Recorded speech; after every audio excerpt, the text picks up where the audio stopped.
أعوذ بالله من الشيطان الرجيم. بسم الله الرحمن الرحيم. لا أقسم بيوم القيامة ولا أقسم بالنفس اللوامة أيحسب الإنسان أن لن نجمع عظامه بلى قادرين على أن نسوي بنانه بل يريد الإنسان ليفجر أمامه يسأل أيان يوم القيامة فإذا برق البصر وخسف القمر وجمع الشمس والقمر يقول الإنسان يومئذ أين المفر كلا لا وزر إلى ربك يومئذ المستقر ينبأ الإنسان يومئذ بما قدم وأخر بل الإنسان على نفسه بصيرة ولو ألقى معاذيره لا تحرك به لسانك لتعجل به إن علينا جمعه وقرآنه فإذا قرأناه فاتبع قرآنه ثم إن علينا بيانه كلا بل تحبون العاجلة وتذرون الآخرة وجوه يومئذ ناظرة إلى ربها ناظرة ووجوه يومئذ باسرة تظن أن يفعل بها فاقرة كلا إذا بلغت التراقي وقيل من راق وظن أنه الفراق والتفت الساق بالساق إلى ربك يومئذ المساق فلا صدق ولا صلى ولكن كذب وتولى ثم ذهب إلى أهله يتمطى أولى لك فأولى ثم أولى لك فأولى أيحسب الإنسان أن يترك سدى ألم يك نطفة من مني يمنى ثم كان علقة فخلق فسوى فجعل منه الزوجين الذكر والأنثى أليس ذلك بقادر على أن يحيي الموتى بسم الله الرحمن الرحيم هل أتى على الإنسان حين من الدهر لم يكن شيئا مذكورا إنا خلقنا الإنسان من نطفة أمشاج نبتليه فجعلناه سميعا بصيرا إنا هديناه السبيل إما شاكرا وإما كفورا إنا أعتدنا للكافرين سلاسل وأغلالا وسعيرا إن الأبرار يشربون من كأس كان مزاجها كافورا عينا يشرب بها عباد الله يفجرونها تفجيرا يوفون بالنذر ويخافون يوما كان شره مستطيرا ويطعمون الطعام على حبه مسكينا ويتيما وأسيرا إنما نطعمكم لوجه الله لا نريد منكم جزاء ولا شكورا إنا نخاف من ربنا يوما عبوسا قمطريرا فوقاهم الله شر ذلك اليوم ولقاهم نضرة وسرورا وجزاهم بما صبروا جنة وحريرا متكئين فيها على الأرائك لا يرون فيها شمسا ولا زمهريرا ودانية عليهم ظلالها وذللت قطوفها تذليلا ويطاف عليهم بآنية من فضة وأكواب كانت قوارير من فضة قدروها تقديرا ويسقون فيها كأسا كان مزاجها زنجبيلا عينا فيها تسمى سلسبيلا ويطوف عليهم ولدان مخلدون إذا رأيتهم حسبتهم لؤلؤا منثورا وإذا رأيت ثم رأيت نعيما وملكا كبيرا عاليهم ثياب سندس خضر واستبرق وحلوا أساور من فضة وسقاهم ربهم شرابا طهورا إن هذا كان لكم جزاء وكان سعيكم مشكورا إنا نحن نزلنا عليك القرآن تنزيلا فاصبر لحكم ربك ولا تطع منهم آثما أو كفورا واذكر اسم ربك بكرة وأصيلا ومن الليل فاسجد له وسبحه ليلا طويلا إن هؤلاء يحبون العاجلة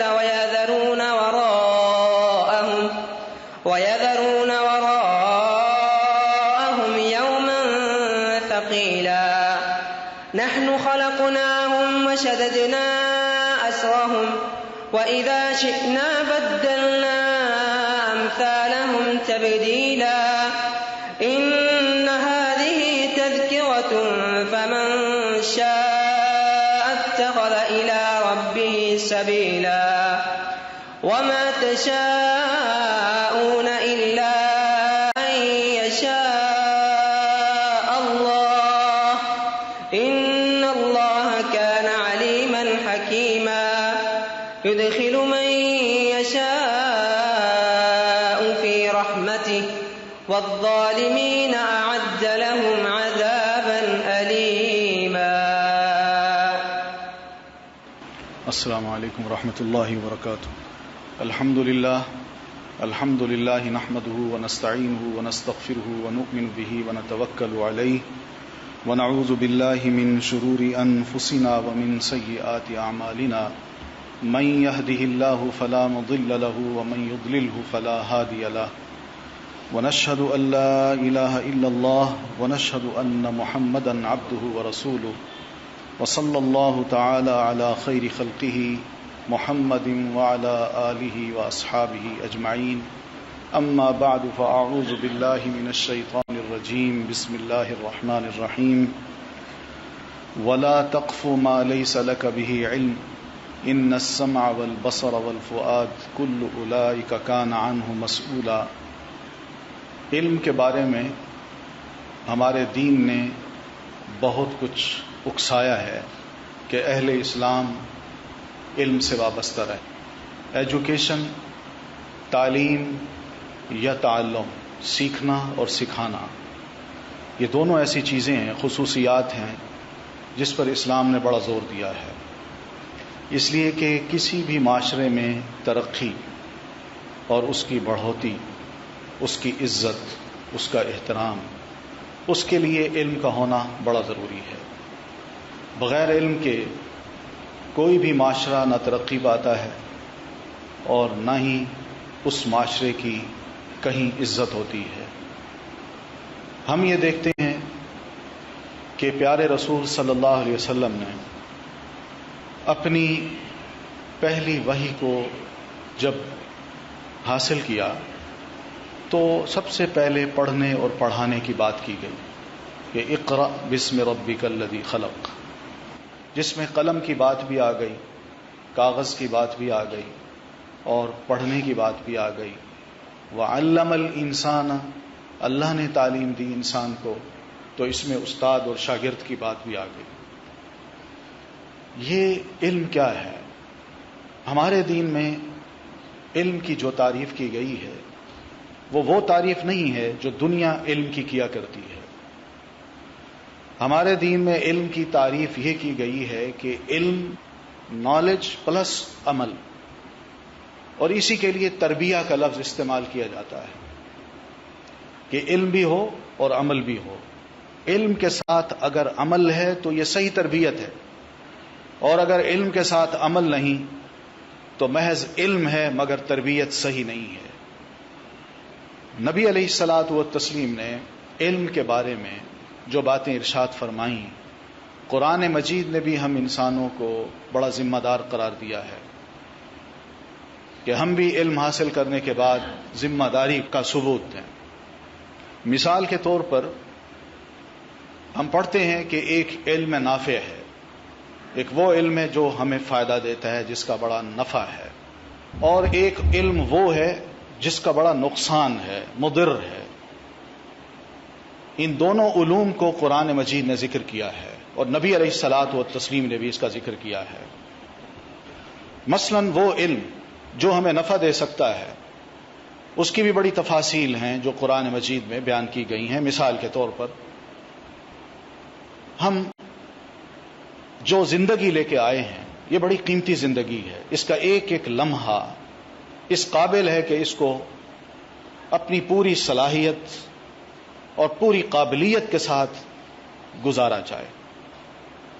اللہ کے رسول صلی اللہ علیہ وسلم کو اللہ تعالیٰ نے جو علم دیا، اس علم کی بنیاد پہ نبی علیہ الصلاۃ والتسلیم نے 23 سالہ زندگی جو نبوت کی تھی اور جس طرح آپ نے اس کو گزارا، تاریخ انسانی میں کوئی ایسی شخصیت یا لیڈر وجود میں نہیں آیا جس نے 23 سال اس میں اتنی مینجمنٹ کی ہو اور اس کو اتنا آرگنائز کیا ہو کہ اس میں جتنی کامیابی نبی علیہ الصلاۃ والتسلیم نے حاصل کی، دنیا میں کسی شخصیت اور لیڈر نے حاصل نہیں کی۔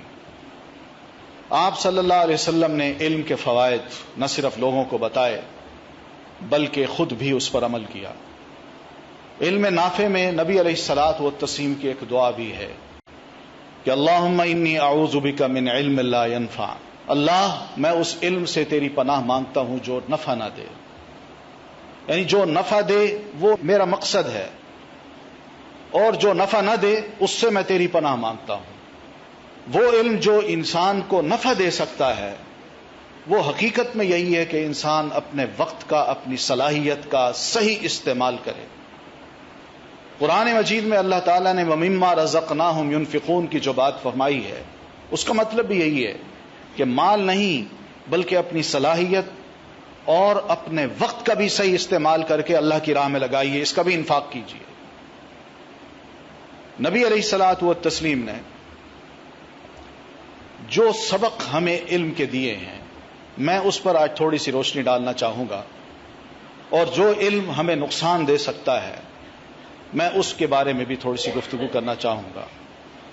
قرآن مجید کی یہ آیت جو میں نے آپ کے سامنے تلاوت کی، وَلَا تَقْفُ مَا لَيْسَ لَكَ بِهِ عِلْمٌ، کہ اس علم کے پیچھے یا اس بات کے پیچھے مت پڑیے جس کا آپ کو علم نہیں۔ یہ علم جس کا نہیں ہے اس کے پیچھے خامخواہ پڑنا یہ مضر ہے، یہ نفع نہیں دیتا۔ مثلا کسی کا تجسس کرنا، اس سے روکا ہے۔ کسی کے بارے میں بیٹھے بٹھائے کمنٹس دینا، اس سے روکا ہے۔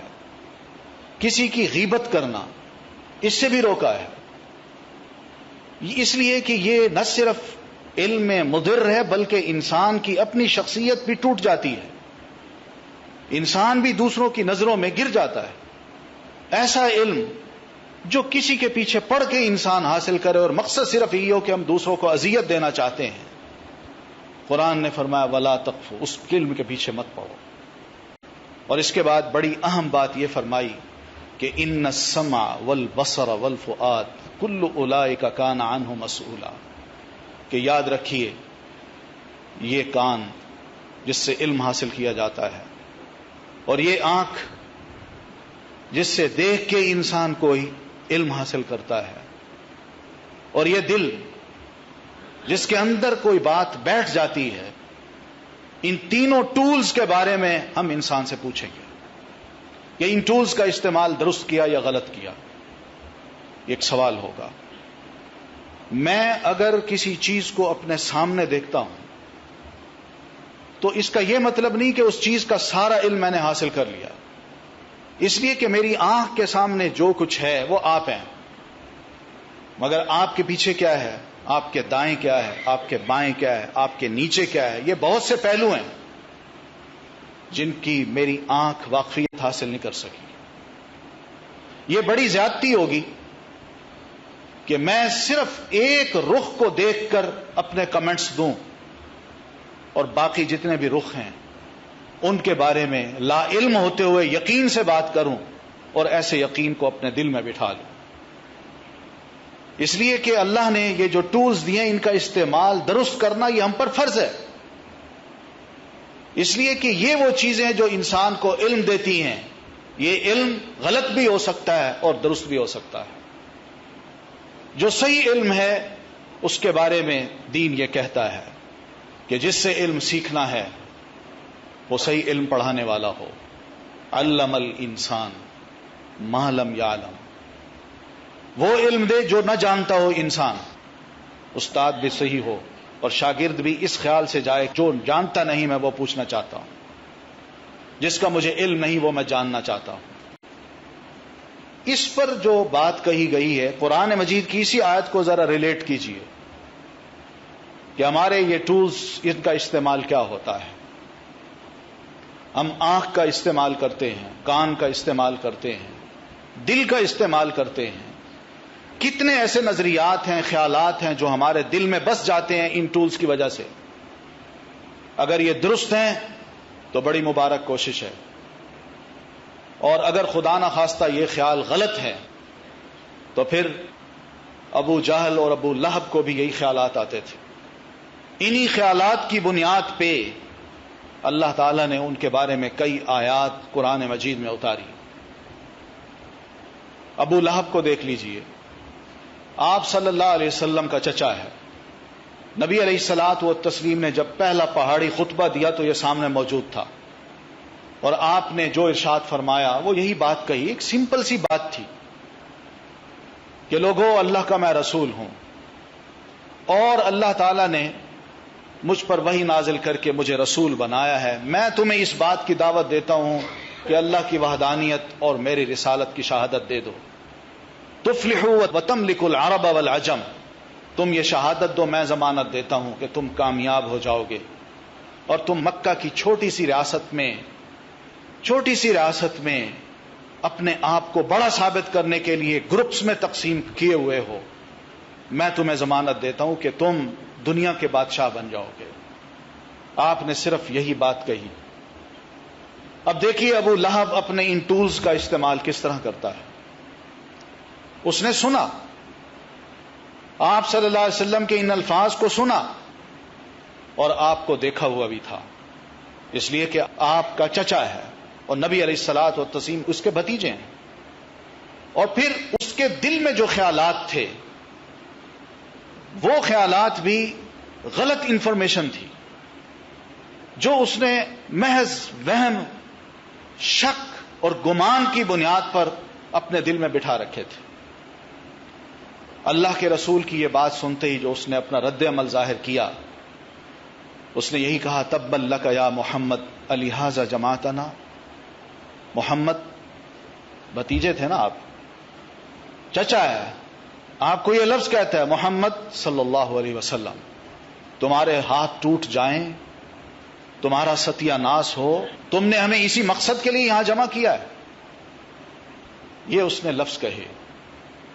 اس نے جو دیکھا جو سنا اس پر سوچا نہیں کہ یہ 40 سال کا یہ بھتیجا 40 سال کی عمر میرے سامنے گزارتا ہے اور میں اسے دیکھ رہا ہوں کہ یہ سچ بولتا ہے، جھوٹ نہیں بولتا، یہ بڑا امین ہے، خیانت کبھی نہیں کرتا، اور مزید یہ کہ میری اس سے رشتہ داری بھی ہے، میں اب چچا ہوں، یہ بھتیجا ہے، اور اس سے بڑھ کر یہ کہ میں نے اپنے 2 بچوں کے لیے اس کی بیٹیاں مانگی ہیں.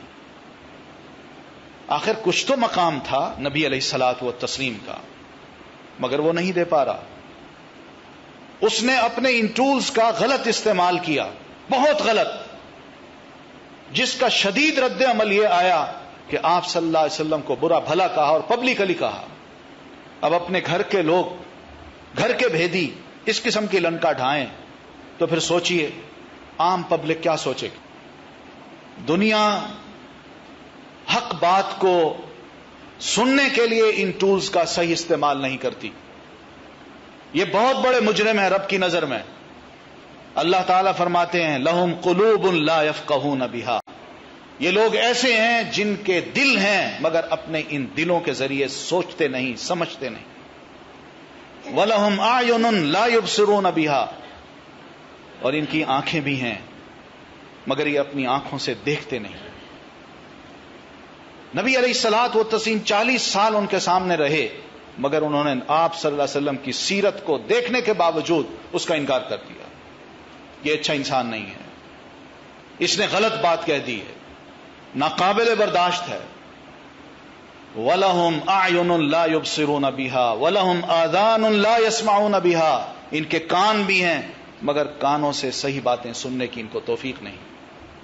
اور آگے بڑھیے تو اللہ تعالیٰ یہ فرماتے ہیں اولئک کالانعام بل ہم اضل، یہ انسان نہیں ہیں، یہ چوپائے ہیں، بلکہ چوپایوں سے بھی گئے گزرے.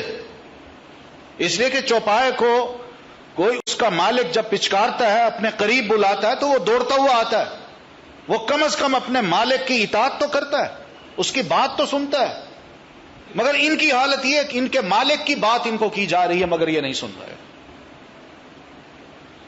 اس کے پاس عقل نہیں، جانور کے پاس، مگر وہ آواز پہچانتا ہے اپنے آقا کی. ان کے پاس عقل بھی ہے، کان بھی ہیں، دل بھی ہیں، مگر یہ اپنے آقا کی بات کو پہچان نہیں رہے. اولئک کالانعام بل ہم اضل. یہ ہے وہ استعمال ان ٹولز کا غلط، جس کی وجہ سے ان کو ایسا علم ملا جو ان کے لیے باعث نقصان بن گیا. ہم یہ دیکھتے ہیں کہ قرآن مجید میں اللہ تعالیٰ نے ایک ایسے شخص کا ذکر کیا ہے جس کو اللہ نے علم دیا تھا. نام اس کا کچھ بھی ہو مگر اس کے کام کی طرف بات کہی ہے. علم دیا تھا اور علم سے اس کا مرتبہ، مقام، احترام بڑھا ہوا تھا. اور اس میں کوئی شک نہیں کہ علم مرتبے اور مقام کو بڑھاتا ہے، بشرطے کہ علم کے ساتھ عمل ہو. اس کا عمل بھی تھا، اس کا مقام بھی تھا، مگر معلوم نہیں کیا حالات بنے کہ لکنہ اخلد فی الارض، وہ زمین کی طرف جھک گیا. اس کو مال نظر آیا، اس کو دولت نظر آئی، اس کو یوں محسوس ہوا کہ مجھ میں بڑی کمی ہے. علم ہے مگر اس علم کے ذریعے وہ مجھے احترام نہیں مل رہا جو کہ ملنا چاہیے. احترام تو ان چیزوں میں ہے، مقام تو اس سے ملتا ہے، کیوں نہ میں اس کو حاصل کروں. اس نے بھی یہی سوچا کہ دین کا علم تو میرے پاس ہے جو اللہ کا دیا ہوا ہے، مگر اس سے مل کیا رہا ہے. کیا یہ ہماری اجتماعی سوچ نہیں؟ ہم مسلمان بھی آج اپنے دین سے بالکل اسی طرح نابلد ہیں کہ اس سے ملنا کیا ہے.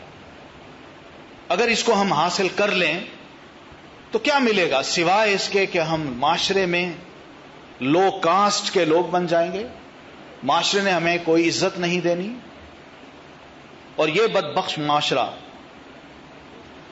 حقیقت یہی ہے کہ دیندار لوگوں کو، اور خاص طور پر ایسے لوگوں کو جن کے پاس دین کا شرعی علم ہو، ان کو مقام دینے کا روادار نہیں ہے. آپ دیکھ لیجئے، دیہات میں چلے جائیے، وہاں پر ایک پٹواری کے پاس اپنے دیہات کے لوگوں کی جو کیٹیگریز ہیں اس میں سب سے اوپر اس نے زمیندار کو رکھا ہوتا ہے، اور سب سے آخر میں یعنی لاسٹ سب سے نیچے مسجد کے امام کو رکھا ہوتا ہے. یہ آج ہمارے ہاں ہمارے ملک میں یہ حالت ہے. میں کہنا یہ چاہ رہا ہوں، یہ تو خیر چھوٹی سی بات ہے، لیکن اجتماعی طور پر یہ بات سوچنے سے تعلق رکھتی ہے کہ ہم کہاں کھڑے ہیں. کیا واقعی ہم علم کو وزن دیتے ہیں؟ اور خاص طور پر اس علم کو جو ہماری ضرورت ہے، جو زندگی سے زیادہ اہم ہے، اس لیے کہ موت کے بعد اسی علم سے واسطہ پڑے گا جس کی بڑی ضرورت ہے. ہم کہاں ہیں؟ اور پھر قرآن مجید کی بات دیکھیے کہ قرآن مجید نے ایسے شخص کی جو مثال دی ہے وہ ایسی مثال ہے جس کو سن کے شرم آتی ہے، انسان سر جھکاتا ہے کہ واقعی میں اس سطح پر گر گیا ہوں. فَمَثَلُهُ كَمَثَلِ الْكَلْبِ إِن تَحْمِلْ عَلَيْهِ يَلْهَثْ وَإِن تَتْرُكْهُ يَلْهَثْ. جس شخص کو اللہ علم دے اور اس علم کے بارے میں وہ یہ سوچے کہ اس میں کوئی مقام نہیں ملنا بلکہ کچھ اور چیزیں ہونی چاہیے جو معاشرے میں ایک بھیڑ چال کی صورت بنی ہوئی ہے، وہ علم ہونا چاہیے، وہ چیز میں حاصل کر لوں، شاید اس سے میرا مقام بن جائے. تو اللہ نے ایسے شخص کی مثال دی ہے کہ اس شخص کی مثال کتے جیسی ہے. مثلہ کمثل الکلب ان تحمل علیہ یلہث. اگر اس پر تم کوئی بوجھ لاد دو تب بھی یہ ہانکے گا، اس کی زبان نکلی ہوگی. اور اگر اس پر کوئی بوجھ نہ لادو، یہ اکیلا بھی کھڑا ہو، اس پر کچھ بھی نہ ہو، تب بھی اس کی زبان نکلی کر یہ ہانپ رہا ہوگا. یہ ہانپنا کیا ہے؟ یہ ہرس، لالچ، رال ٹپک رہی ہے، رال. یہ دنیا ایسی چیز مجھے مل جائے کہ جس سے میرا مقام بلند ہو. نہیں ہوگا، ایسا نہیں ہوگا. ٹولز کا صحیح استعمال یہ ہماری ذمہ داری ہے. آج مسئلہ یہی ہے کہ ہمارے ہاں جو افواہیں گردش کرتی ہیں، جو پروپیگنڈا ہو رہا ہے، جو غلط سلط باتیں ہمارے ہاں پھیلائی جا رہی ہیں، اور پھر اس کے علاوہ جب ہم سنتے ہیں تو ان پر جب ہم اپنے ریمارکس دیتے ہیں، یہ سب اس قابل ہے کہ غور کریں. یہ اس لیے کہ اس کے نتائج بڑے بھیانک ہیں. علم کی بنیاد پہ بات کرنا یہ مسلمان کا فرض ہے. علم بھی وہ جو یقین کی حد تک کا ہو. افواہوں پر یقین مت کرے، سنی سنائی بات کو آگے مت پھیلائے، اور بینی اسی طرح جب تک یقین نہ ہو کسی کے بارے میں کوئی کمنٹس بھی نہ دے. جس کے بارے میں کمنٹس دیے جا رہے ہیں اس کے فرشتوں کو بھی علم نہیں. اور میں یا اپنے دوست کے ساتھ بیٹھ کے جو گفتگو کر رہا ہوں، محض اپنے ثواب کو ضائع کر رہا ہوں، گناہوں کو سمیٹ رہا ہوں. ایک مفت کا گناہ ہے جو میں اپنے لیے جمع کرتا جا رہا ہوں. اس چیز نے ہمیں کتنا بدگمان کر دیا ہے. ہم ایک دوسرے سے بدگمان، اپنے لیڈروں سے بدگمان، اور لیڈر سے بدگمان، اور لیڈر پبلک سے بدگمان. کیا چیزیں ہیں یہ؟ ان ٹولز کا غلط استعمال ہے. ذمہ دار ہوتا ہے مسلمان، اس کا احساس دلایا ہے کہ مسلمان ہوش کے ناخن لے اور کوئی ایسی بات مت کرے دوسرے کے بارے میں کہ جس کے فرشتوں کو بھی علم نہ ہو. نبی علیہ الصلوۃ والتسلیم نے یہ جو دعا کہی ہے بڑی مفید دعا ہے. اللہم انی اعوذ بک من علم لا ینفع. اللہ میں ایسے علم سے پناہ مانگتا ہوں جس کا کوئی فائدہ نہیں. وہ علم کیا ہے؟ جس کا کوئی فائدہ نہیں. یہ جو چیز ہے اس کے بارے میں بھی ہمیں سوچنا ہے. ہمیں اللہ نے یہ عمر دی، ہمیں صلاحیتیں دی، ہمیں وقت دیا، ہمیں پیسہ دیا. اپنی صلاحیتوں کو ہم کیوں ضائع کریں؟ ایسا ضیاء یہ گویا کہ علم غیر نافع ہے جس کا کوئی فائدہ نہیں. ہم وقت کو کیوں ضائع کریں؟ ان اوقات کا ضیاء یہ بھی بہت بڑی چیز ہے جس کا صحیح فائدہ اٹھانا چاہیے، نہ کہ ہم اس کو ضائع کریں. کس طرح یہ ضائع ہوتی ہیں چیزیں؟ صلاحیتیں کیسے ضائع ہوتی ہیں؟ وقت کیسے ضائع ہوتا ہے؟ آپ دیکھیے، ہم ٹی وی کے آگے بیٹھتے ہیں، کتنا وقت ضائع کرتے ہیں، کیا کچھ دیکھ رہے ہیں. نوجوان ہے ہمارا تو انٹرنیٹ کے آگے بیٹھا ہے، گھنٹوں بیٹھا ہے. کیا ہو رہا ہے؟ کیا کچھ دیکھ رہا ہے، کیا کچھ سن رہا ہے. اور پھر اسی طرح اخبارات ہیں، ان کی صحیح انفارمیشن بہت کم ملتی ہے ہمیں. وقت ہے، صلاحیت ہے، اس کا استعمال اگر درست ہوتا تو آج ہم ایسی قوم نہ ہوتے. جن قوموں نے ترقی کی ہے انہوں نے اپنے وقت اور صلاحیت کی قدر کی ہے. یہ گھنٹوں بلکہ دنوں پورے ملک کے کاروبار پر اور پورے ملک کی مشینری بالکل جام ہو کے رہ جائے جہاں کرکٹ میچ ہو. کہاں ہم آگے بڑھ سکتے ہیں؟ یعنی ہم لوگ جہاں کھڑے ہیں، قرآن مجید کی آیت ہمیں کہہ رہی ہے کہ وَلَا تَقْفُ مَا لَيْسَ لَكَ بِهِ علم. مسلمان دھیان کر، جس چیز کی ضرورت نہیں اس کے پیچھے مت پڑو، جس کا تمہیں علم نہیں اس کے پیچھے مت پڑو، اور اس احساس کے ساتھ زندہ رہو کہ اللہ نے تم سے کل قیامت کو تمہارے آنکھ، تمہاری کان، تمہارے دل، تمہارے ٹولز کا حساب لینا ہے. پوچھا جائے گا کہ ان کا استعمال کیسے کیا. ہمارے آگے تو بڑی منزل ہے. آپ صلی اللہ علیہ وسلم فرماتے ہیں لن تزولا قدم ابن آدم. میدان محشر میں ابن آدم کے 2 قدم جہاں رکھے ہوں گے اس کو کبھی بھی وہ اٹھا کے اگلا سٹیپ یا ہلا نہیں سکے گا جب تک کہ وہ 4 سوالوں کا جواب نہ دے دے، جن میں ایک سوال یہ ہوگا کہ تمہیں یہ عمر عطا کی تھی، تم نے اس کو کس طرح گزارا. یہ نبی علیہ الصلوۃ والتسلیم کا فرمان ہے جس میں احساس دلایا ہے کہ ہم ضرور اس بات کو سوچیں کہ ہمارے ان ٹولز کا استعمال کیسے ہو رہا ہے. اور ادھر نبی علیہ الصلوۃ والتسلیم کو دیکھیے، آپ صلی اللہ علیہ وسلم دعوت دین کا کام کرتے ہیں، صلاحیتوں کا بڑا استعمال ہے. لوگ آتے ہیں، ان کو پڑھاتے ہیں، کہیں جاتے ہیں، راستے میں بھی تعلیم ہے، جہاں پہنچے ہیں وہاں بھی آپ نے تعلیم دی. اور جب تھک ہار کے آپ گھر تشریف لاتے ہیں، تھوڑا سا آرام کر لیتے ہیں، اس وقت بھی نبی علیہ الصلوۃ والتسلیم کو یہ تاکید کی جاتی ہے کہ اللہ کے رسول اگر اب کوئی مشن نہیں، کوئی آپ کے ارد گرد نہیں، کوئی اور کام نہیں، تو وقت کو مت کل کیجیے، بلکہ کیا کیجیے فَإِذَا فَرَغْتَ فَانْصَبْ. آپ مصلی پہ کھڑے ہو جائیے. ہمارے پاس کتنا وقت ہوتا ہے، کس طرح ہم اس کو گزارتے ہیں. یعنی کتنا نہ صرف اپنا بلکہ دوسروں کا وقت بھی ضائع کرتے ہیں. میں اپنے دوست کے گھر گیا، اس نے کہا کیسے آئے ہو؟ میں نے کہا فارغ تھا. میں نے کہا چلو تمہیں مل لو، آج چھٹی ہے. دوست کو فون کیا کہ آ جاؤ، 2-3 موویاں میں لایا ہوں، مل بیٹھ کے دیکھ لیں گے. یہ کیا چیزیں ہیں؟ کس طرح ہم اپنے وقت کو ضائع کرتے ہیں اور دوسروں کے اوقات کو ضائع کر رہے ہیں. آگے بڑھنے والی قومیں کبھی بھی اس قسم کے کام نہیں کیا کرتی. انہوں نے یہ سب چیزیں اس لیے بنائی ہیں کہ ہم ان کا استعمال کر کے کہیں آگے نہ بڑھ جائیں اور ان کے لیول پہ نہ کھڑے ہوں. اس لیے انہوں نے یہ چیزیں بنا دی، ہمارے سامنے رکھ دیں. مزہ تو تب تھا جب اس طرح کی چیزیں ہم بھی بناتے.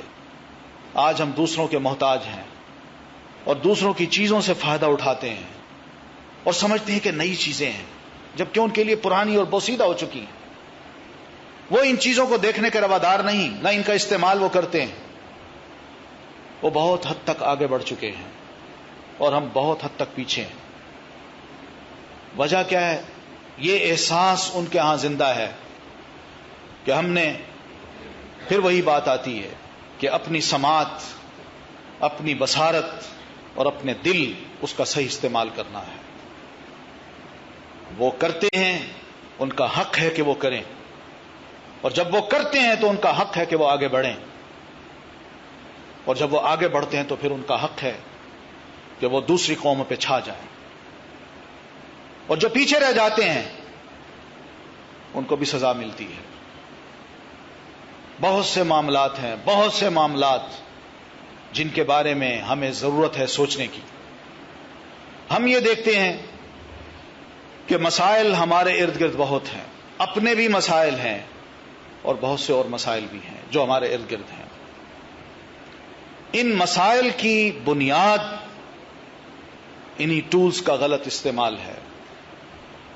زبان کا میں غلط استعمال کرتا ہوں، ایک تو یہ ہے میں بولتا ہوں، دوسرا یہ کہ زبان کو میں نے ایک ٹیسٹ دے دیا ہے، ٹیسٹ، وہ ٹیسٹ غلط بھی ہے اور صحیح بھی ہے، اور جو غلط ہے اس میں اسراف ہے، صرف زبان کا ٹیسٹ، اور میں نہیں جانتا کہ اس کے اثرات کیا ہوں گے میری صحت پر۔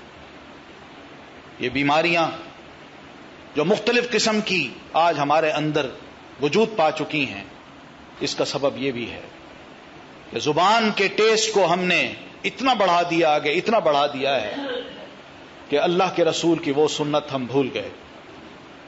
بلکہ آپ کی عادات مبارکہ میں ایک بات یہ بھی نظر آتی ہے کہ آپ کے دسترخوان پر ایک ہی قسم کا کھانا ہوتا تھا، ایک قسم کا، اور آج تکلفات اتنے ہیں کہ جب تک 3-4 کھانے، 3-4 ڈشز اپنے مہمان کو پیش نہ کی جائیں، ہم سمجھتے ہیں کہ ہم نے اس کی عزت نہیں کی، اس کی قدر نہیں کی، اور مہمان بھی یہی سمجھتا ہے کہ میں آیا ہوں، اگر 1 سالن اس نے دیا ہے تو میری ناقدری کی ہے۔ ٹیسٹ، زبان کا ٹیسٹ۔ خوراک کے معاملے میں بھی ہم پھر زبان کے ٹیسٹ میں اتنے آگے بڑھ گئے کہ ہم نے حلال حرام کی تمیز بھی ختم کر دی۔ آج کتنے افسوس کی بات ہے کہ ہمارا مسلمان شراب نوش ہے، شراب پیتا ہے اور کہتا ہے کہ اس کا ٹیسٹ ہے، یہ جب منہ کو لگ جاتی ہے تو چھوٹتی نہیں، لیکن اسے اندازہ نہیں کہ اس کے نقصانات کتنے ہیں۔ ذات پر نقصان کی میں بات نہیں کر رہا، صحت پر نقصان کی میں بات نہیں کر رہا، معاشرے میں اس کے کتنے نقصانات ہیں۔ آج جائیے اپنے انسٹیٹیوشنز میں، اور خاص طور پر بڑے بڑے نامور انسٹیٹیوشن میں، ہمارا نوجوان آج نشے کا عادی بن چکا ہے۔ بڑے بڑے ایلیٹ کلاس کے لوگ، ان کے بچے چرس، ہیروئن اور شراب کے وہ عادی بن چکے ہیں، اور آگے بڑھیے تو ان کے ساتھ ان کی کلاس فیلو فیمیلز بھی ہیں، نوجوان بچیاں، وہ بھی اس کی عادی بن چکی ہیں۔ معلوم نہیں کون لا دیتا ہے ان کو یہ چیزیں، آخر کوئی علم تو ہوگا کسی کو، مگر کون ہے جو روکے؟ اس لیے کہ یہ کاروبار بن چکا ہے۔ ٹیسٹ، زبان کا ٹیسٹ، اور عام فرد، ہمارا عام مسلمان، وہ بھی آہستہ آہستہ ان چیزوں کو اپنے ہاں لا رہا ہے، عادی بنا رہا ہے۔ سگریٹ نوشی کے بعد شراب کی جب بات آتی ہے تو یقین مانیے کہ مسلمان کا سر جھک جاتا ہے، شرم سے جھک جاتا ہے کہ ایک مسلمان ہو کے یہ کام کرتا ہے۔ کیا وہ یہ نہیں سوچتا کہ نشے کی حالت میں میں منہ سے کیا بک بک کرتا ہوں، کیا کہہ رہا ہوتا ہوں، کتنا میں معزز انسان ہوں؟ جب میں شراب پی کے باہر نکلتا ہوں یا گھر میں ہوتا ہوں، سوٹ میں نے پہنا ہوا ہے، اچھے کپڑے میں نے پہنے ہوئے ہیں، لیکن جب نشہ سر پہ طاری ہوتا ہے، دماغ پہ طاری ہوتا ہے، تو اس وقت ہوش ختم ہو جاتے ہیں، اور بے ہوش ہو کے جب میں گرتا ہوں تو میرا منہ نالی میں پڑا ہوتا ہے، اور آنے والے مجھے اٹھا لے جاتے ہیں۔ اور پھر اس کے بعد اس زبان کے ٹیسٹ نے شرم و حیا کو بھی ختم کر دیا۔ یہی نشہ پسند انسان نشے کی حالت میں اپنی بہن، اپنی ماں، اپنی بیٹی، اس کے درمیان تمیز نہیں کر سکتا۔ جو کچھ بولتا ہے شرم و حیا کی ماری، اس کی بیٹی، اس کی بچی، اس کی بہن، اس کی ماں اور اس کی بیوی اٹھ کے چلے جاتے ہیں اور رب کے حضور ہی شکایت کرتے ہیں، اللہ اس کو کیا ہو گیا۔ یہ ایک حقیقت ہے کہ زبان کے اس ٹیسٹ نے جو اسراف ہمارے اندر پیدا کیا ہے، اس کے بڑے نقصانات ہیں۔ اللہ نے ہم سے پوچھنا ہے کس کس کو ہم تکلیف دے رہے ہیں اپنی ان باتوں سے، اپنی ان عادتوں سے، ہم کس کس کو تکلیف دے رہے ہیں؟ ہم خود نہیں اٹھا رہے بلکہ اپنے بچوں کو اور اپنی بہنوں اور بیٹیوں کو یہ بتا رہے ہیں کہ تمہارا فیوچر بھی اس قسم کا ہے۔ میں کسی کا شوہر ہو کہ کسی کا باپ ہو کہ اگر یہ حرکت کرتا ہوں تو کل کو تمہیں بھی ایسے لوگوں سے واسطہ پڑے گا. زبان، اس زبان کی حفاظت پر تو دین نے بہت کچھ کہا. آپ صلی اللہ علیہ وسلم فرماتے ہیں یہی زبان ہے جو انسان کو دوزخ میں ڈلوائے گی، یا یہی زبان ہے جو انسان کو جنت میں پہنچائے گی. دو چیزوں کی ضمانت آپ فرماتے ہیں مجھے مسلمان دے دے، جنت کی ضمانت میں اسے دیتا ہوں. زبان اور شرمگاہ.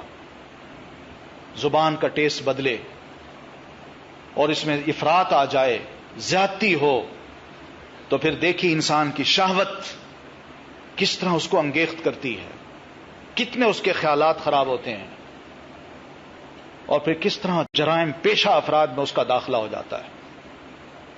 یہ ہم دیکھ رہے ہیں ہماری سوسائٹی میں چیزیں ہیں یہ. مگر اس تعلیم کو ہم بھول گئے جو قرآن مجید نے ہمیں اس جملے میں فرمائی کہ ان السمع والبصر والفؤاد کل اولئک کان عنہ مسئولا. یاد رکھو کہ سماعت، بصارت، دل، اس کے بارے میں سوال کروں گا. آپ کیا سمجھتے ہیں جب یہ آیت اتری صحابہ کرام نے کیا سمجھا ہوگا، کیا سوچا ہوگا انہوں نے؟ یقین مانیے اس آیت نے ان کی زندگی کی کایا پلٹ دی. بھول گئے پچھلی باتوں کو، تبدیل کر دیا مکمل طور پر اس احساس کے ساتھ کہ اب میرا ریکارڈ تیار ہوگا. آنکھ کا بھی، زبان کا بھی، کان کا بھی اور دل کا بھی. اس لیے مجھے پھونک پھونک کے قدم رکھنا ہے. میں اگر خلوت میں ہوں تب بھی سوچوں کہ یہاں بھی میں زبان اور دل اور آنکھ کا استعمال کیسے کرتا ہوں اور کان کا استعمال کیسے کرتا ہوں. اور جلوت میں ہوں تب بھی اس احساس کے ساتھ صحابہ زندہ رہے، اور ان صحابہ کرام نے واقعی اپنے آپ کو بدلا اور اس کے اثرات معاشرے پر چھوڑے. یہ زمین پر چلنے والے یہ ایسے وجود تھے جنہوں نے قرآن مجید کی تعلیم کو اپنے اندر آبزرو کیا تھا اور اس کا چلتا پھرتا نمونہ تھے. صحابہ کرام میں ایک بڑی اہم بات یہ بھی ملتی ہے کہ وہ ریسیپٹیو تھے. عادتیں تھیں، ان میں بھی اسراف تھا، ان میں بھی ضد تھی. وہ بھی جرائم کے عادی تھے، گناہوں کے عادی تھے، مگر تھے انسان، ہم جیسے انسان تھے. لیکن دین کے معاملے میں وہ ریسیپٹیو ثابت ہوئے کہ دین جیسے کہتا گیا وہ اپنے آپ کو ڈھالتے گئے. چھوڑ دیا انہوں نے ان چیزوں کو. یہ نمونے ہمارے سامنے موجود ہیں. یہ نہیں ہے کہ وہ کوئی فرشتے تھے آسمان سے اترے تھے، ہماری طرح انسان تھے. مگر بات یہی ہے کہ انہوں نے اپنے دل میں یہ بات بٹھا لی تھی کہ کلمہ اگر پڑھ لیا ہے تو پھر اسی کلمے کے مطابق اپنے آپ کو چلانا بھی ہے، اپنی دنیا بدلنی بھی. انہوں نے بدلی، اور اسی بدلنے کے نتائج ہیں بدلا ہوا انسان اللہ چاہتا ہے، ایک نیا انسان. ان ٹولز کا اگر صحیح استعمال کرے تو ایک نیا انسان اس کے اندر سے جنم لیتا ہے. ان نئے انسانوں کی تلاش ہے آج بھی دین کو، جو بھرپور جذبے کے ساتھ جئیں اور انتہائی خلوص کے ساتھ اس دین کو مانیں اور انتہائی خلوص کے ساتھ، جذبے کے ساتھ اس دین کو آگے بڑھائیں. آج اس کی ضرورت ہے. دین محتاج نہیں ہے ہمارا، ہم محتاج ہیں دین کے. لیکن حقیقت یہ ہے کہ ضرورت اس بات کی ہے کہ تھوڑا سا ہم اپنے آپ کو حساس بنائیں. ہم سوچیں کہ ہمارے ارد گرد کیا ہو رہا ہے. یہ جو وقت آ رہا ہے بڑا مشکل وقت ہے. میں پہلے بھی عرض کر چکا ہوں اور اب بھی کہتا ہوں کہ دنیا میں عام طور پر مختلف قومیں مار کھاتی ہیں، ان کو تھوڑا سا ہلاوا آتا ہے وہ سنبھل جاتی ہیں، وہ اپنے آپ کو سنبھالتی ہیں. لیکن ہمیں بڑے ہلاوے آئے، بہت کچھ سنا، بہت کچھ برداشت کیا، مگر ہم سنبھلے نہیں. لگتا ہے کہ ابھی ہمارا دور زوال باقی ہے. یہ لگتا ہے. ہم کیوں ایسی قوم بنیں؟ ہم کیوں نہیں سنبھلتے؟ کیوں نہ سنبھلیں؟ اپنے آپ کو بھی سنبھالیں اور دین کو بھی سنبھالا جائے، اسلام کے نام کا بھی بول بالا کریں. قرآن مجید نے اس بات پر بھی بڑا زور دیا ہے کہ اس علم کو حاصل کرو جو علم نافع ہے. نبی علیہ الصلوۃ والتسلیم کو کہا گیا کہ اللہ کے رسول آپ دعا کیجئے رب زدنی علما، اے اللہ میرے مولا میرے علم بڑھا. رسول بھی علم کے بڑھنے کا محتاج تھا. ہم نے چند ایک باتیں نوٹ کی، چند ایک باتیں سنی، ان کو دماغ میں ایسا راسخ کیا کہ اب ضرورت ہی محسوس نہیں کرتے کہ اپنے علم کو بڑھائیں. اب ضرورت ہی محسوس نہیں کرتے مزید مطالعہ کریں. کون کرے گا؟ بڑے افسوس کی بات ہے کہ دنیا جب ترقی کر بیٹھتی ہے اور کوئی تھیوری پیش کرتی ہے تو بعد میں ہمیں خیال آتا ہے یہ تو قرآن میں تھا. یہی تو وہ سوال کرتے ہیں کہ تھیوری ہم پیش کرتے ہیں، محنت ہم کریں، اور محنت کر کے، ڈسکشن کر کے، اپنے دماغوں کو استعمال کر کے، اپنی صلاحیتوں اور اپنے وقت کا استعمال کر کے جب ہم سب کچھ پیش کر دیں تو اس کے بعد مسلمان یہ کہتا ہے یہ تو قرآن میں ہے. کیوں؟ وہ تو پہلے سوئے ہوئے تھے تم. جب ہم نے پیش کر دیا اس کے بعد تمہیں خیال آیا کہ یہ قرآن میں، یہ اللہ کے رسول نے فرمایا. مزہ تو تب تھا کہ ان کے کہنے سے پہلے یہ چیزیں ہم خود کہتے کہ یہ قرآن میں ہے. اس کا دوسرا مطلب یہ کہ قرآن کو سمجھنے میں، قرآن کا علم حاصل کرنے میں ہمارا پڑھا لکھا آدمی، سائنسدان ہو یا انجینئر ہو، وہ بھی بہت پیچھے ہے. اس کو بھی کوئی شوق نہیں. یہ علم نافع ہے، وہ علم جو مفید ہو، مجھے بھی نفع دے، دوسروں کو بھی نفع دے. یہ قرآن کا علم ہے. اس کو اگر آج ہمارا دانشور اگر حاصل کر لیتا ہے تو میں یہ سمجھتا ہوں اور یقین سے کہہ سکتا ہوں کہ بڑی تیزی کے ساتھ قرآن کے علم کو پھیلا کے لوگوں کو علم نافع دیا جا سکتا ہے، اور غیر مسلم بھی یقین کر سکتا ہے کہ واقعی اس قرآن میں علم نافع ہے. قرآن تو سارے کا سارا ایسا علم ہے جو نفع دینے والا ہے. ہم نے اپنے عمل سے، اپنے رویے سے، اپنے سلوک سے، اپنے قرآن کے ساتھ رابطے سے یہ ثابت کر دکھایا ہے کہ اس قرآن کے ذریعے کوئی علم نافع نہیں ملتا. اگر یہ علم نافع ملتا تو ہم مسلمان بہت آگے بڑھ چکے ہوتے، جبکہ ایسی بات نہیں ہے. علم نافع یہ بھی ہے کہ ہم ایسے علم کو حاصل کریں جس سے ہمارا ایک ایک لمحہ، ایک ایک صلاحیت خوب استعمال ہو، بخوبی استعمال ہو. اور نبی علیہ الصلوۃ والتسلیم اس معاملے میں بہت ہی آگے تھے. ان کی خواہش ہوتی تھی کہ علم ایسا ملے جس سے علم نافع ہو، میں اس کو قبول کرنے کو تیار ہوں. نبی علیہ الصلوۃ والتسلیم جب یہ سنتے ہیں کہ ارد گرد کے قبائل یہودیوں سمیت مکہ کے مشرک سردار یہ سب مل کے اب مدینہ پہ چڑھائی کرنا چاہتے ہیں اور فیصلہ کن جنگ کرنا چاہتے ہیں، تو آپ صلی اللہ علیہ وسلم نے یہ سوچا کہ میں مدینہ کے اندر رہ کر ان دشمنوں کا مقابلہ کروں گا. یہ آپ کی ایک سمجھ تھی، آپ نے اس کا فیصلہ یہی سوچ کے صحابہ کرام کو بتایا کہ میں یہ چاہتا ہوں. قرآن مجید نے اس منظر کو یوں کھینچا کہ اس جات کم جنود، جب تمہارے پاس مختلف اطراف سے بے شمار لشکر آ گئے اور دشمن اس تہیے سے آیا تھا کہ ہم مسلمانوں کو تہس نہس کر دیں گے، ختم کر دیں گے، اور تمہاری حالت یہ تھی کہ تمہارے اپنے کلیجے اٹھ اٹھ کے اوپر آ رہے تھے، اور ایسے موقع پر تمہارے دلوں میں بعض شیطان نے خیالات بھی ڈال دیے تھے کہ اب کیا ہوگا، کیسے ہم بچیں گے. مگر اللہ نے تمہاری ایسی مدد کی. وہ کیا مدد تھی؟ سلمان فارسی رضی اللہ تعالیٰ عنہ نبی علیہ الصلوۃ والتسلیم کی خدمت میں حاضر ہوتے ہیں. یہ سلمان وہ ہیں جو 60 سال کی عمر میں مسلمان ہوئے، جنہوں نے دنیا دیکھی، جہاں دیدہ انسان، فارس میں پلے بڑھے، اور فارس اس وقت سپر پاور تھا، اور سپر پاور کی جو جنگی ٹیکنیکس تھیں ان تمام کو جانتے تھے، بے شمار جنگوں میں حصہ بھی لیا ہوگا.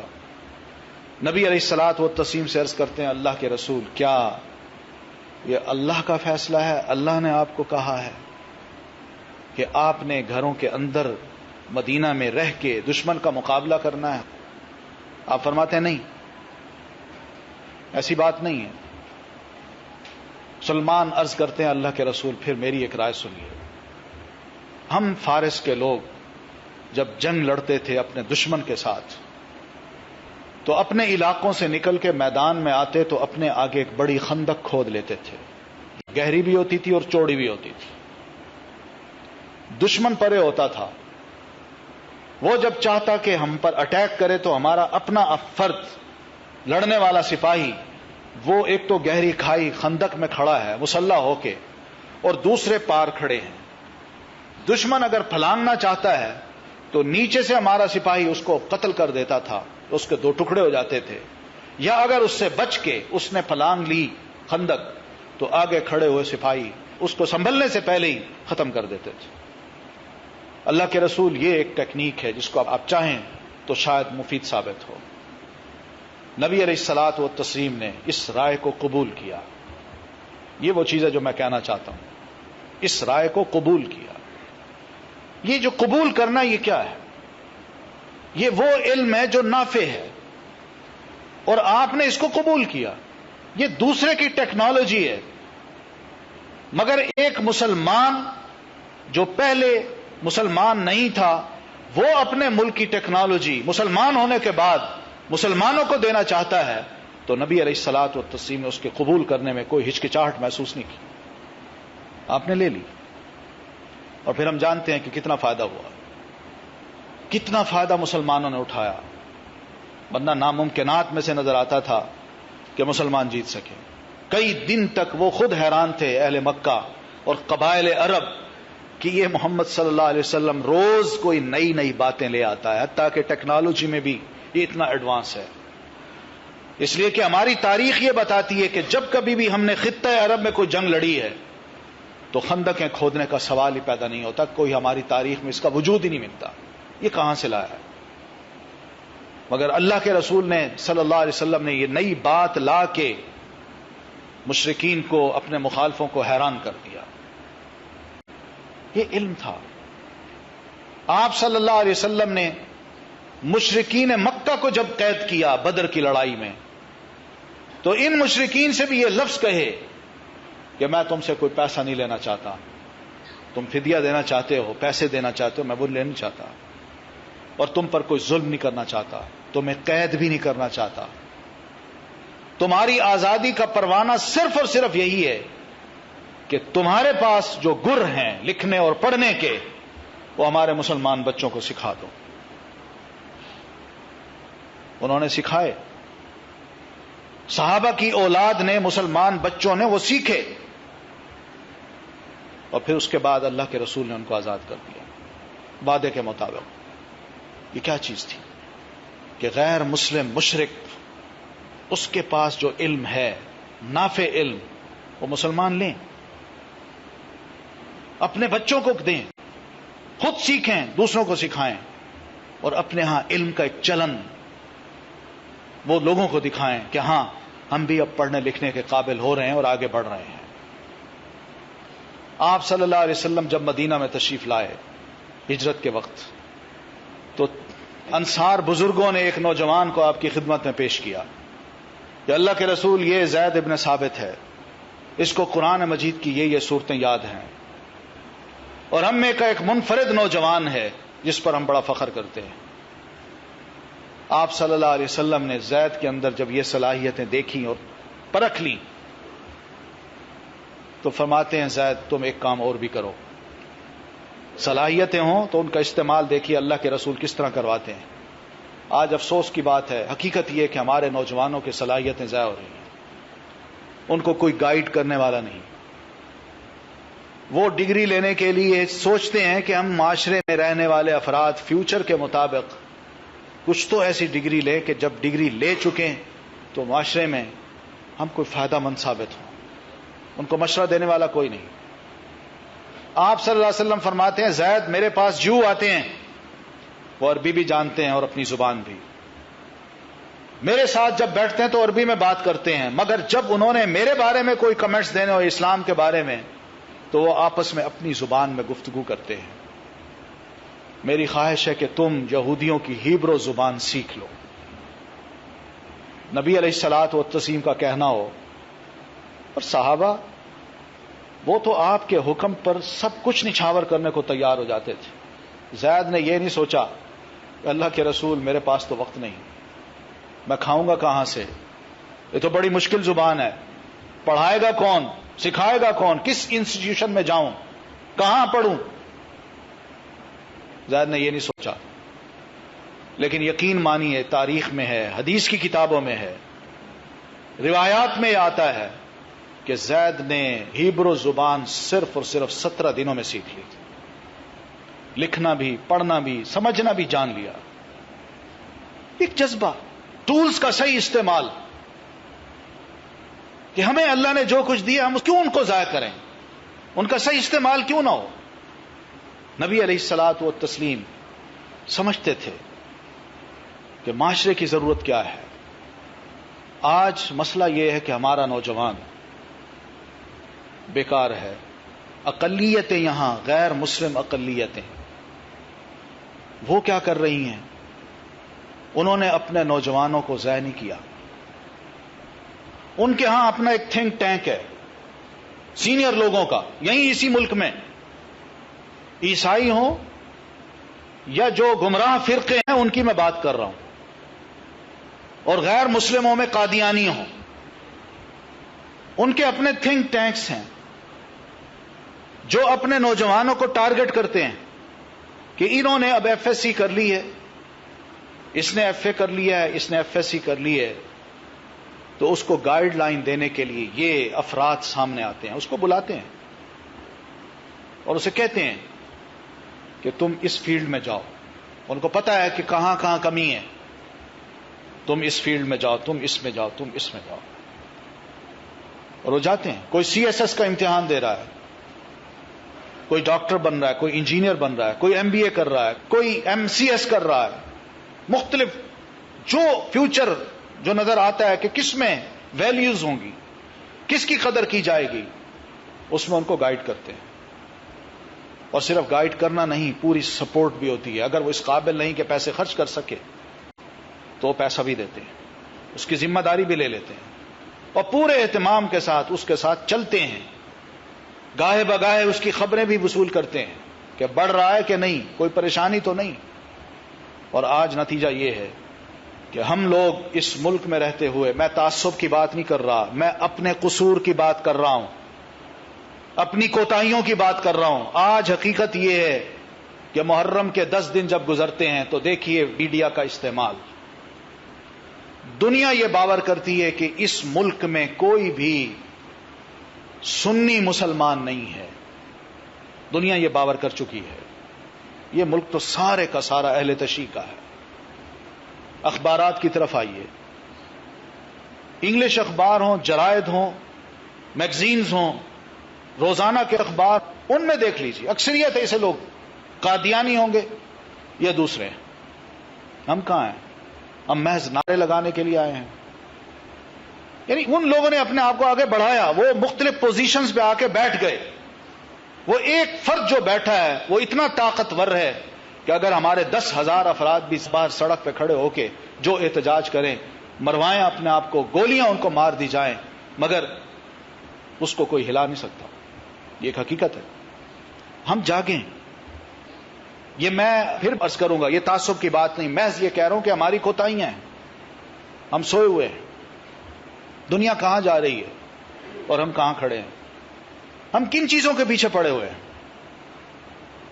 ہمارا وقت بڑا قیمتی ہے، ہماری صلاحیتیں بہت اچھی ہیں، ان کا صحیح استعمال ہونا چاہیے۔ آج دیکھیے جو یہودی کتنے ہیں دنیا میں، چند ملین۔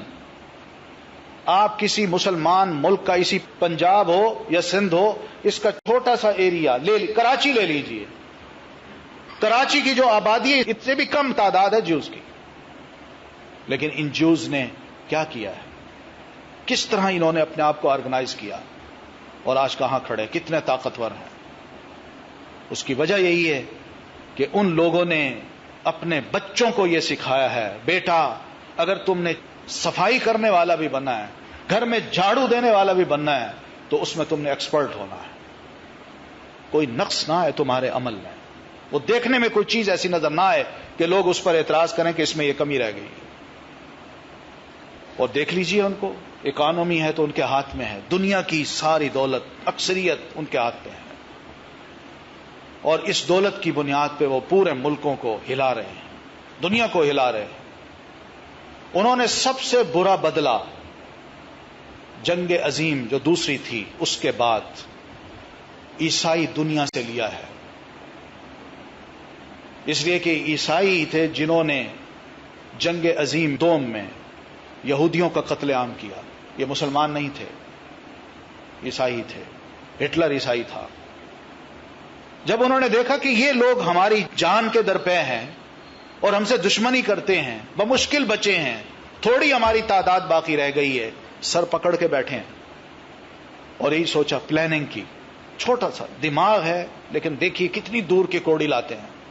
پلاننگ کی، اور اس پلاننگ کے ذریعے یہی سوچا کہ آئندہ بھی ان کی دشمنی جاگ سکتی ہے ہمارے خلاف، لہذا پہلے ان کو جو عیسائی ہیں ان کو لا مذہب بنایا جائے، ان کے ہاں مذہب کا چرچا نہ ہو.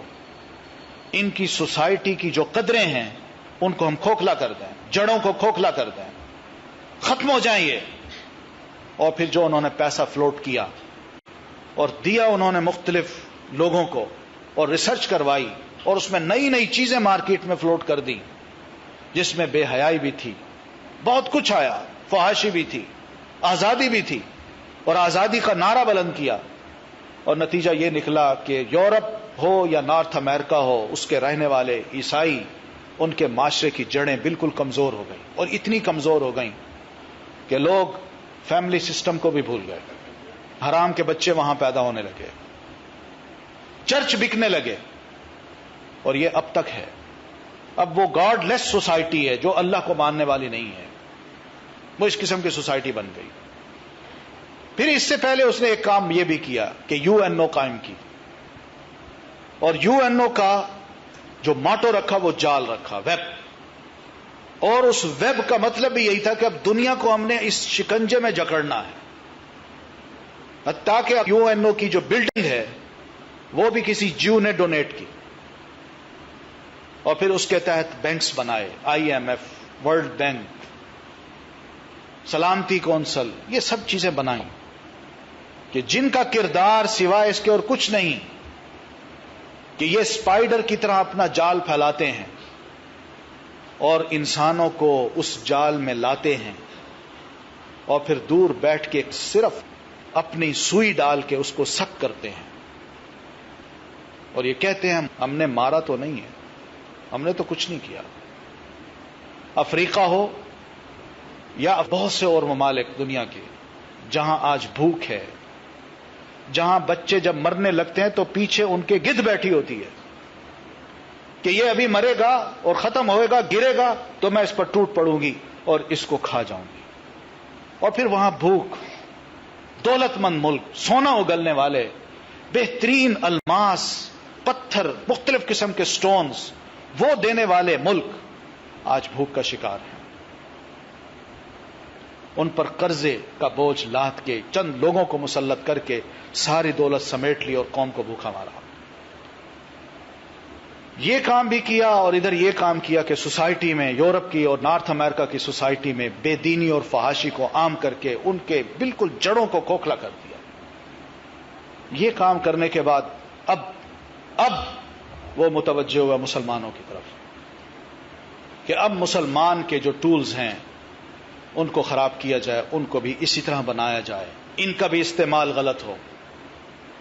اور اب یہ رخ ہماری طرف آ گیا ہے. ہم اس کا سامنا کرنے کے لیے تیار نہیں ہیں، اس لیے کہ ہمارے پاس صلاحیت نہیں، ہمارے پاس وقت نہیں، ہمارے پاس پیسہ نہیں. اب جو حالات بنتے نظر آ رہے ہیں وہ یہی ہیں کہ شاید ہمارے اندر بھی وہی سوسائٹی قائم کر دی جائے جو یورپ کی ہے.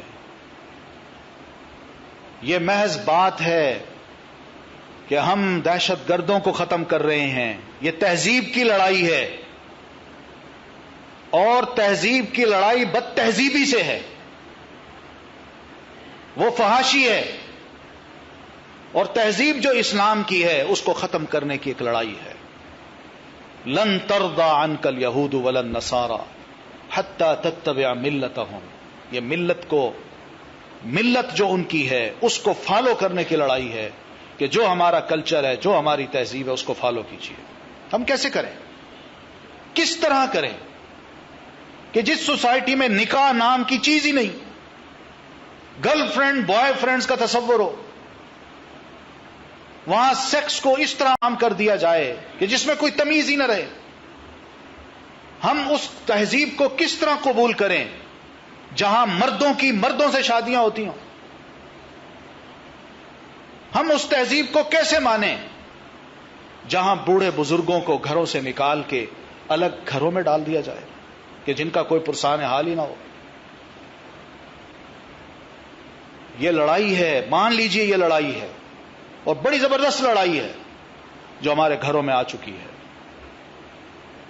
اور اس لڑائی میں لگتا ہے کہ ہمارے پاس اس کا مقابلہ کرنے کی جرت نہیں ہے، اس لیے کہ ہم تیار ہی نہیں، ہمیں احساس ہی نہیں. بلکہ ہم تو بڑے خوش ہوتے ہیں نئی نئی چیزیں جو مارکیٹ میں آتی ہیں ان کو اپنے گھروں میں لا کے. ٹی وی پہلے چھوٹے تھے، اب پوری وال جتنی پوری اسکرین ہوتی ہے جو گھر میں لا کر نصب کر دی جاتی ہے. نئی نئی فلمیں، نئی نئی ویڈیوز وہ گھروں میں آ گئی ہیں. یہ لڑائی ہے، لڑائی. اس لڑائی کا نقارہ جب انہوں نے بجایا تو اس کے اثرات انہوں نے ہمارے اس ملک میں دیکھے ہیں، تو وہ مسلمان سے، پاکستانی مسلمان سے خوف زدہ نہیں ہے. آپ کو یاد ہوگا کہ آج سے 18-20 سال پہلے سونیا گاندھی نے ایک بیان دیا تھا پارلیمنٹ میں. اس نے کہا تھا کہ انڈیا کو پاکستان سے ڈرنے کی ضرورت نہیں ہے، اس لیے کہ کلچر کی جو لڑائی ہے وہ ہم جیت چکے ہیں. اس نے کہا کہ ہمارا ٹی وی، ہمارا میڈیا، ہماری فلمیں، ہمارے ڈرامے، ہمارا کلچر آج مسلمانوں میں اتنا سرایت کر چکا ہے کہ ان کا نوجوان ہو یا ان کی نوجوان بچیاں ہوں، آج دیکھیے کس طرح ہمارے کلچر کو پسند کرنے لگ گئے ہیں. ان کی عادات، ان کے اخلاق وہ سب ڈھل گئے ہیں. اب وہ چیز نہیں رہی، اس لیے بے فکر رہ جائیے. یہ حقیقت ہے، یہ ایسا ہو رہا ہے. انہی دنوں میں اخبارات میں یہ بات بھی آئی کہ باپ فوت ہوا، اس کا جنازہ جب تیار کیا گیا تو گھر والے آئے اس کو اٹھانے کے لیے، تو بیٹا اپنی ماں سے کہتا ہے اماں ارتھی کیوں نہیں آئی، ارتھی کیوں نہیں لگائی گئی. یعنی جو فلموں میں دیکھتا ہے، فلموں میں کہ ہندو لاشوں کو جلاتے ہیں، میرے باپ کو ارتھی میں کیوں نہیں رکھا گیا. ایک مسلمان بچہ وہ اپنے منہ سے یہ لفظ اپنی ماں کو کہہ رہا ہے اور اپنے باپ کے بارے میں کہہ رہا ہے. ذہنی طور پر بہت حد تک تبدیلی آ چکی ہے. ٹولز ان کا استعمال ہم صحیح نہیں کر رہے. ہم نے اپنے بچوں کو، جو بڑے قیمتی بچے ہیں جن سے ہم بڑا پیار کرتے ہیں، بہت چاہتے ہیں ان کو، ان کی تکلیف وہ برداشت نہیں کرتے، لیکن ان کے معصوم دماغوں کو ہم نے آج کس کے حوالے کر رکھا ہے؟ کیا کچھ پڑھایا جا رہا ہے، کیا سیکھ رہے ہیں وہ، ان کے دماغوں میں کیا کیا چیز ڈالی جا رہی ہے. اور جب وہ پڑھ کے واپس آتا ہے تو ہمارے پاس اتنا وقت نہیں ہوتا کہ اپنے بچے کے پاس بیٹھ کے تھوڑی سی ڈسکس کر لیں کہ بیٹا کیا سیکھ کے آئے.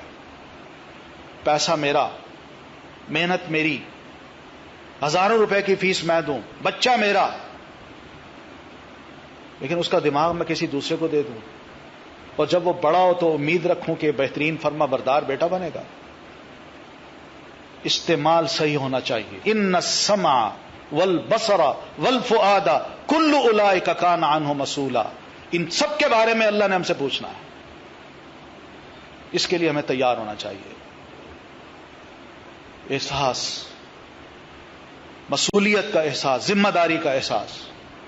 قرآن کی آیت یہ جگاتی ہے اس چیز کو.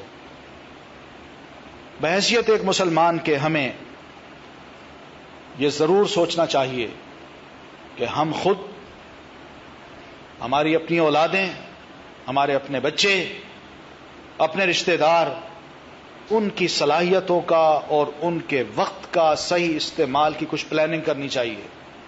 وقت اگر نکل گیا تو یہ دوبارہ واپس نہیں آئے گا. اور یہی چیز ہے کہ بعد میں ہم دیکھتے ہیں کہ ہمارے بچے ہمارے ہاتھوں سے نکل گئے. ہم کہتے ہیں، ہم پیٹتے ہیں.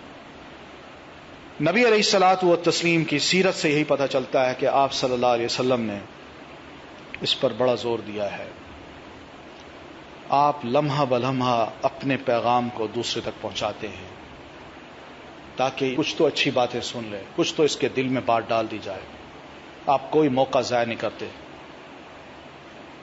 بڑے ہوں چھوٹے ہوں, عورتیں ہوں مرد ہوں, آپ کوشش یہی کرتے ہیں کہ اچھی بات دماغ میں ڈال دی جائے, پلے باندھ لے اس کو. لقمان جن کا ذکر قرآن مجید میں آتا ہے, ان کے واعظ کو اللہ نے بیان کیا جو انہوں نے اپنے بچے کو کیا, بیٹے کو کیا. کبھی اس کو پڑھیے, کیا دانائی کی باتیں ہیں, کس طرح بچے کے دماغ میں راسخ کر رہے ہیں. اللہ کے بارے میں بات یہ سمجھائی کہ بیٹا یاد رکھنا کہ چھوٹا سا ذرہ بھی چاہے آسمان میں ہو یا زمین میں ہو وہ اللہ سے چھپ نہیں سکتا. بہن اسی طرح تمہارا چھوٹا سا عمل چاہے تم چھپ کے کرو یا ظاہر کرو وہ بھی اللہ سے چھپ نہیں سکے گا. یہ بات بچے کے دل میں جب بیٹھی تو ظاہر ہے خدا خوفی کا ایک احساس آیا اور بچہ اپنے اعمال کو ظاہری اور باطنی طور پر درست کرنے لگا. اللہ تعالیٰ نے لقمان کی اس نصیحت کو اتنا پسند کیا, قرآن میں ذکر کر دیا. نبی علیہ الصلوۃ والتسلیم کے ایک لڑکا جو جو تھا, خدمت کیا کرتا تھا, بیمار ہوا. آپ صلی اللہ علیہ وسلم اس کی عادت کے لیے تشریف لے گئے, اس کا حال پوچھا.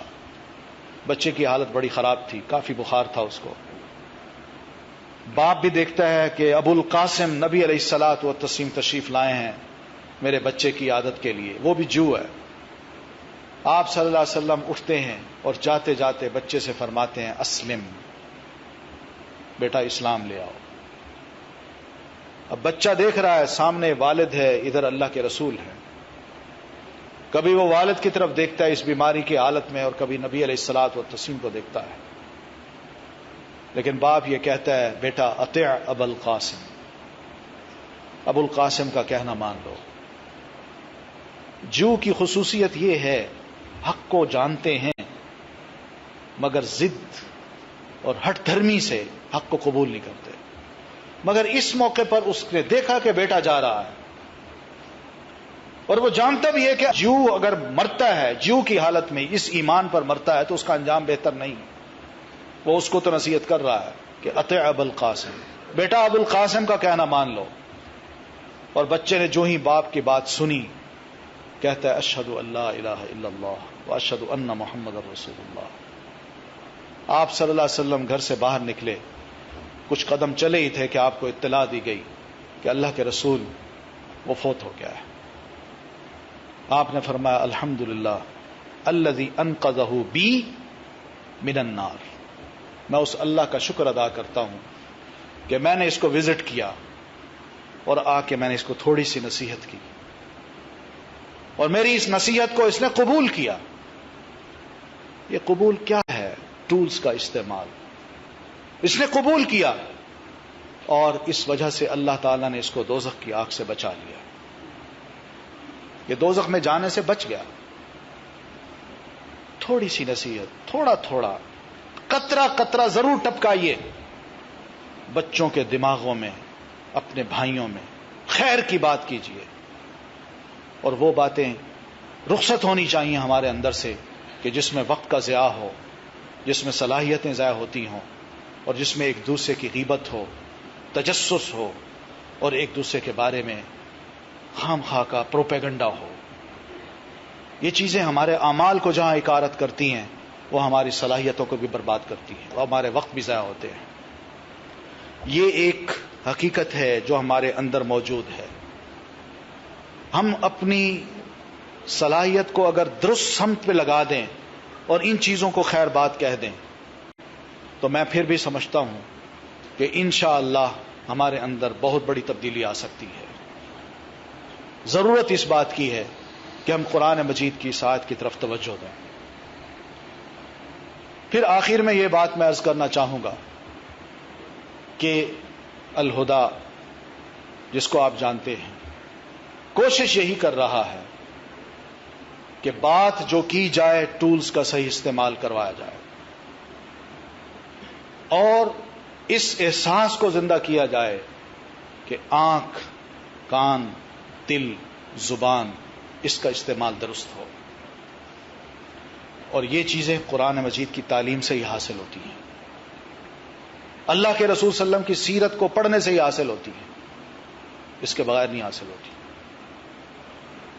یہ زبان کا جو استعمال ہے اس کی آزادی اللہ نے ہمیں دی ہے، مگر بحیثیت مسلمان کے میرا یہ فرض بنتا ہے کہ میں سوچوں کہ زبان کا استعمال اگر میں ایسے کر رہا ہوں تو دوسرے کو موقع دے رہا ہوں. میں اگر یہاں کھڑے ہو کے کسی ہندو کو یہ گالی دے دوں، بالفرض میں یہ کہہ دوں کہ ہندو بدماش، یہاں کھڑے ہو کے میں گالی دے دوں، تو اس کا دوسرا مطلب کیا ہے؟ کہ میں اس کو بھی موقع دے رہا ہوں کہ تم بھی اس قسم کے لفظ کہو. جو سننے والے ہیں ان کو بھی یہ تعلیم دے رہا ہوں کہ تم بھی یہ لفظ استعمال کر سکتے ہو. اور یہی کچھ ہو رہا ہے، یہی کچھ ہو رہا ہے. قرآن ایسی چیزوں سے روکتا ہے، رسول اللہ صلی اللہ علیہ وسلم کی سیرت ان چیزوں سے روکتی ہے. آئیے ہم سب مل کے کم از کم اس بات پہ ضرور سوچیں کہ ہم اپنے ان ٹولز کا استعمال درست کریں. وآخر دعوانا ان الحمد للہ رب العالمین. السلام علیکم.